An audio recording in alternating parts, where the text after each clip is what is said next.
아멘. 자, 여호와 샬롬 다섯 번째 마지막 시간입니다. 예. 지난 네 번의 말씀을 간단하게 언급을 해드리면 우리 여호와 샬롬 하나님은 인생에 있어서 가장 어두울 때 만난다는 것이고, 또 여호와 샬롬 하나님은 우리가 이 엔샬롬의 즉 평화가 깨지고 무너진 상태에서 우리들의 부르짖는 기도를 외면하지 않으시는 분이다라고 말씀을 드렸습니다. 그리고 여호와 샬롬 하나님은 이러한 평안이 없는 상황에서도 주눅들지 않도록 해주시고, 또 여호와 샬롬 하나님은 우리들에게 확신을 주셔서 더 큰 일들을 감당하게 해주신다라고 말씀을 드렸습니다. 오늘 다섯 번째 마지막 시간으로 여호와 샬롬 하나님은요, 주를 위해서 담대하게 살아가도록 인도하신다는 거예요. 계속해서 말씀드렸지만 여호와 샬롬 하나님께서 이 기드온에게 뭐라고 그를 불러주셨느냐면 큰 용사라고 불러주셨어요. 큰 용사. 제가 지난주에 제가 여기 없지 않았습니까? 속초에서 우리 아이들하고 집회를 하는데 우리 시연이에게, 우리 시연이 아버님 잘 들으세요. 기도하셔야 됩니다. 뭘 얘기하다가 그랬냐면요, 우리 한 학생이, 제가 이제 설교하다가 설교 내용에서 북한의 얘기를 하다가 넌 앞으로 졸고 있길래 몇 명 되지도 않는데 졸고 있어요. 한가운데 앉아가지고 설교하고 있는데, 그래가지고 잠 깨라고, 빨리 잠 깨라고, 자리에서 일어나 봐라. 너 우리나라, 제가 그때 막 북한 얘기하고 있었거든. 너 통일이 돼야 되겠어 안 돼야 되겠어 그랬더니 통일이 돼야 되겠대요. 그러면 너 앞으로 통일한국 시대에 너는 통일부 장관이 되거라 그랬거든요. 근데 그 앞에 시연이가 있었어요. 시연이가. 그래가지고 시연이가 그날 설악산을 갈 때 집에 있는 RC 카를 가져왔어요. 무선 조종하는 자동차를 가져왔어요. 그거 딱 제가 생각해보고, 너는 앞으로 테슬라의 후계자가 되어. 그래서 아멘 하라고 빨리. 그래서 아멘 하고, 기도는 해보고 보는 거라고. 기도는 해보고. 그래서 앞으로 뭐 테슬라가 아니더라도 얼마든지, 우리 시연이 아버님이 계셔가지고 여러분, 기도는요, 누가 봐도 쫄 보이고 겁쟁인데 하나님이 큰 용사라고 불러줬어요. 그랬더니 큰 용사, 깁보르 하일, 제가 말씀드렸잖아요. 깁보르 하일, 큰 용사가 그는 되었습니다. 그래서 그가 하나님이 나를 이렇게 큰 용사로 봐주시니 얼마나 감사한지 모릅니다 하고서 하나님께서 자신에게 확신을 주셨죠. 불안한 자신에게, 불안하고 또 평안이 없는 자신에게 하나님께서 확신을 딱 주고 나니까 기드온이 했던 행동이 뭐냐면 24절 말씀을 보시면 기드온이 여호와를 위하여 거기서 제단을 쌓습니다. 그것을 여호와 샬롬이라 하였더라. 그것이 오늘까지 아비에셀 사람에게 속한 오브라에 있더라. 여러분, 당시에 제단을 세운다는 것은 우리말로 하면 예배를 드렸다는 것인데, 당시에 기드온은 이스라엘 사람입니다. 하나님을 섬기는 자들이에요. 그런데 당시에 기드온 집에 뭐가 있었냐면 우상 신전이 있었어요. 집에, 개인 집집마다. 예전에 제가 동남아에 단기 선교를 가면요, 이렇게 그 나라 사람들의 개개인 집을 방문하는 것은 어렵습니다. 그런데 어떤 식당을 들어가면은 꼭 식당 앞에 그들이 아마 식당 주인이겠죠. 식당 주인이 믿는 신을 거기다가 만들어 놓고 양옆에다가 향을 피워놔요. 꼭. 그래서 들어가는 사람들 보고 거기서 이렇게 이 신이 우리 가게를 지켜주고 여기 들어오는 사람은 이 신에게 복을 받는다. 뭐 그런 의미겠죠. 하나님을 믿는 백성 이스라엘 사람들 도대체 어디까지 그 영적으로 무너졌길래 집집마다 우상이 있었어요. 그래서 공개적으로 하나님 앞에 제단을 쌓고 예배드리는 것이 이제는 소수가 되는 상태입니다.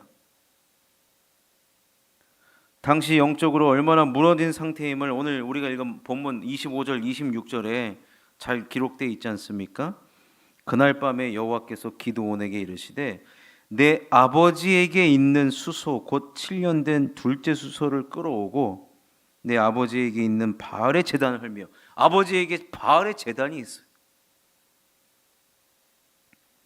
그리고 그 곁에 아세라 상을 찍고 또 이 산성 꼭대기에 내 하나님 여호와를 위하여 규례대로 한 제단을 쌓고 그 둘째 수소를 잡아 내가 찍은 아세라 나무로 번제를 드릴지니라 하시니라.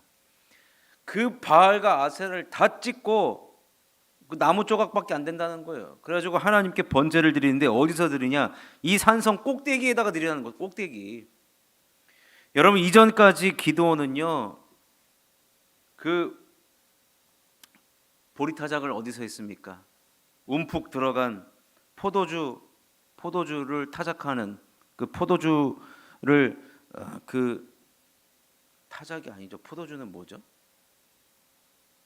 하여튼 포도주를 만든 포도즙 틀, 움푹 파인 거기서 숨어서 하다가 하나님께서 지금 뭐예요? 산성 꼭대기 높은 데 올라가서 보란듯이 예배드리라는 거예요. 보란듯이. 근데 보란듯이 예배드리라는 것도 충격인데 아버지에게 있는 바알의 제단도 헐고 아세라 상도 찍고 그 아세라 나무로 만든 걸 가지고 번제로 드리라고 하니 얼마나 충격적입니까? 그런데 기드온이 그래도 순종은 하는데요, 대낮에는 못하고 밤에는 합니다. 자, 27절을 한번 읽어보겠습니다. 시작. 이에 기드온이 종 10사람을 데리고 여호와께서 그에게 말씀하신 대로 행하되 그의 아버지의 가문과 그 성읍 사람들을 두려워하므로 이 일을 감히 낮에 행하지 못하고 밤에 행하니라. 어찌됐든 여러분, 낮에는 못해도 밤에는 했어요. 근데 그 다음날 어떻게 되는지 아십니까? 몰래 한 줄 알죠? 다 산꼭대기에서 밤에 오히려 그 나무를 태우니까 얼마나 거기가 환하겠습니까? 사람들이 다 봅니다. 다 봐요. 동네가 난리가 났습니다. 그래서 감히 바알과 아세라 신상을 건드리고 그것을 깨뜨려 가지고 불로 태워버렸다는 그 이야기가 온 동네에 이제 이슈가 된 거예요. 그래서 이거 한 사람 나와 그랬더니 안 나오죠. 옛날에 기억나십니까? 학교에서 이거 훔쳐간 사람 나와 그럼 안 나오죠. 당연히 안 나오죠. 그럼 선생님이 그 다음 단계 뭐예요? 무릎 꿇고 책상 위로 올라가. 다 무릎 꿇어요. 눈 감아. 조용히 손 듭니다. 아무도 안 들어요. 옛날에는 그런 게 많았어요. 그런 게. 이때도 마찬가지예요. 마을 사람들 다 모아놓고 이거 무슨 놈 나와? 안 나와. 근데 꼭 본 사람이 있죠. 그걸 꼰질르죠. 기드온이 했습니다. 근데 이때 기드온 아버지가 나서서 뭐라 그런지 아십니까? 야, 바알과 싸운 대단한 아들이다. 그렇게 얘기를 해요. 그래서 기드온을 그때부터 뭐라고 부르냐? 여룻바알이라고 불러요. 여룻바알. 바알과 싸우는 존재다. 여러분, 우상의 특징이 뭐냐면 사람을 두렵게 만듭니다. 내 손으로 산, 예를 들면 부적, 내 손으로 못 찢어요. 사람을 두렵게 만들거든요. 그러니까 이 사람들이 바알의 신상을 없애고 싶어도 두려워서, 그 후환이 두려워서 못하는 거예요. 어쨌든 낮에 행하지 않고 밤에 행한 이 기드온이 어떤 자냐? 결국에는 큰 용사라고 불러줬잖아요. 그 하나님께서 자신을 그렇게 불러주셨기 때문에 그 마음에 담대함이 생긴 겁니다. 주를 향한 담대함. 여러분, 이것을 보면요, 우리가 신앙생활하는 데 있어서 담대함이 반드시 필요합니다. 담대함이 반드시 필요해요. 특별히 이 시대에는 하나님 믿는 사람이 극소수였어요. 극소수. 근데 그 가운데에 지금 기드온이 하나님 말씀에 힘을 얻어서 확신을 얻고 하나님이 내 편이다 라는 생각에 그는 우상을 다 때려 부시고 불로 태워버린 것 아니겠습니까? 여러분, 비느하스, 구약에 나오는 비느하스를 기억하십니까? 비느하스는 이스라엘 백성들이 전부 우상 숭배를 했어요. 그래가지고 하나님께서 진노하시죠. 그래가지고 이스라엘 백성들에게 질병을 보냅니다. 그 병의 이름이 뭐냐면 연병이에요. 연병. 근데 그렇게 죽어나가도 그 어떤 것 우상 숭배를 중단하는 일이 없어요. 그래서 이 비느하스가요, 거룩한 담대함을 가지고 나라도 나서서 이 하나님의 진노를 멈추게 해야 되겠다라고 해가지고 우상 숭배하고 있는 현장을 급습을 하죠. 그랬더니 하나님의 진노가 멈추고 하나님은 비느하스에게 복을 내리시는데 어떤 복을 내리시냐? 제가 읽어드릴게요. 민수기 25장 13절에 보면 그와 그의 후손에게 영원한 제사장 직분의 언약이라. 그가 그의 하나님을 위하여 질투하여 이스라엘 자손을 속죄하였음이니라. 하나님을 위하여 담대함을 가지고 행동했을 때 영원한 제사장 직분의 언약을 그의 가문에 허락한 것을 보게 됩니다. 여러분, 점점 아시겠지만 예수 믿기 힘든 시대가 이미 왔습니다. 이미 왔어요. 절대적으로 우리는 이 영적인 부분에 있어서 하향 평준화가 돼서는 절대로 안 된다는 것입니다. 모르겠습니다. 제가 정치 얘기하는 거 절대로 아닙니다. 그런데 제가 남의 나라 대통령 이야기를 해서는 좀 그렇긴 한데 뭐 어찌됐든 간에 여러분, 이제 미국에는 남자와 여자 생물학적 선천적 성으로만 체크하게 돼 있어요. 이제 제3의 성까지 인정을 했던 나라였거든요, 사실은. 그래서 미군의 거의 뭐 제가 알기로는 2만 2천 명이 제3의 성을 가지고 있어요. 근데 이번에 된 대통령이 다 그냥 전역시켜 버린다고 하잖아요, 지금. 뭐 정책이나 이런 걸 제가 지금 뭐 하는 게 아니라 이게 뭐 동성 결혼을 인정하고 뭐 성소수자를 인정하는 이런 모든 것들이 마치 우리가 선진국을 가기 위해서 반드시 필요한 거다라고 그들이 말을 하고 그들이 생각하고 표를 얻기 위해서 그런 정책을 내지만 결국에는 하향 평준화예요. 영적으로 하향 평준화가 되면 이것은 결국에는 다 죽는 거예요. 여러분, 우리 그리스도인들이 가져야 될 이 자세는 뭐냐면 영적인 담대함이 반드시 있어야 됩니다.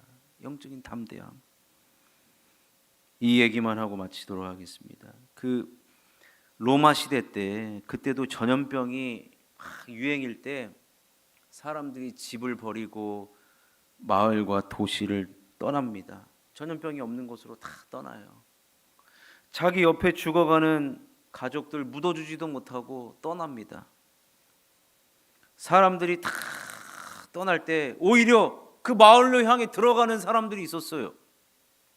그래서 도대체 저 사람들은 누구냐? 그래가지고 거슬러 올라가는 사람들이라는 별칭을 넣습니다. 그래서 그게 헬라어로 파라볼라노이라는 말인데 거슬러 올라가는 자. 아니 지금 전염병을 피해서 도망가야 되는데 오히려 전염병이 있는 곳으로 가는 사람들이 있었어요. 그들이 누군가 보니까 당시에 가장 핍박받던 예수 그리스도인들이었습니다.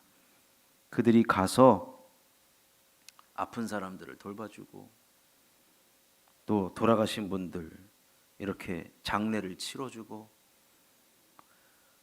이렇게 살아남은 그 기독교입니다. 우리 기독교가 그런 종교예요. 절대로 다수가 가는 방향으로 가는 것이 아니라 우리 하나님의 말씀은 언제나 역사적으로 보면은 다수인 적이 없어요. 그렇다고 한다면 우리가 가져야 될 것은 담대함입니다. 담대함, 영적인 담대함. 근데 하나님께서는 낮에 하든지 기도는 밤에 무서워가지고 두려워서 밤에 했지만 그거는 상관이 없어요.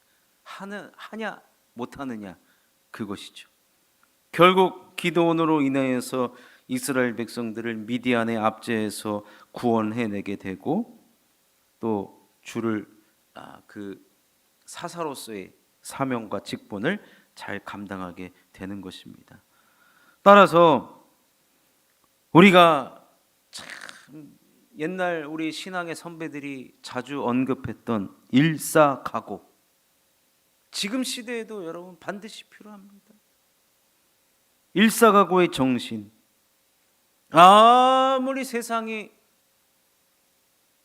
급박하고 어렵고 복잡하다 한다 할지라도 여러분 제가 아까 말씀드렸죠. 로마 시대 때 그 전염병이 창궐했을 때 거슬러 올라간 그들 얼마나 많은 사람들에게 칭송을 받고 야 그리스도인들은 다르다 이 이야기를 들었거든요. 이때가 사실은 여러분 기회예요. 뭐 지나서 한참 지났기 때문에 좀 아쉬운 감이 있지만 사실은 코로나가 우리 한국교회한테는 기회였습니다.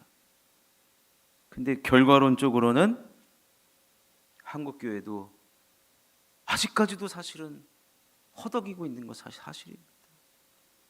우리가 언젠간 다시 회복해야 될 텐데 여호와 샬롬 하나님은 주님을 위해서 주님 말씀에 순종할 수 있는 그 담대함을 원하시는 거예요.